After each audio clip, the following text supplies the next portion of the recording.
আপনি ভালো চান তাকে পরামর্শ দিয়ে থাকবেন।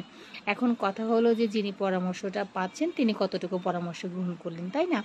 সেক্ষেত্রে একটা ব্যাপার আছে যে পরামর্শটা, উপদেশটা আসলে আমরা তখনই গ্রহণ করি যখন আমরা একটু মনের সাথে চিন্তা করি যে সে একটা পরামর্শ দিল, সে একটা উপদেশ দিল, আমরা একটু দেখি যে সেটা আসলে কতটুকু আমরা কিন্তু মনের সাথে বুঝি যে আমরা পরামর্শটা কতটুকু যুক্তিযুক্ত, উপদেশটা বা পরামর্শ বা উপদেশ যাই বলেন না কেন কতটুকু যুক্তিযুক্ত, আমরা কিন্তু সেক্ষেত্রে চিন্তা করেই আমরা পরবর্তীতে পরামর্শ বা উপদেশ আমরা গ্রহণ করে থাকি বা সেই অনুযায়ী আমরা কাজ করি।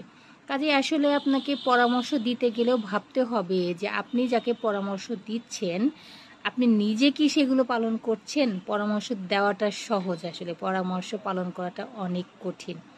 সো কাউকে বুঝে হোক, না বুঝে হোক, পরামর্শের ক্ষেত্রে খুব সাবধান।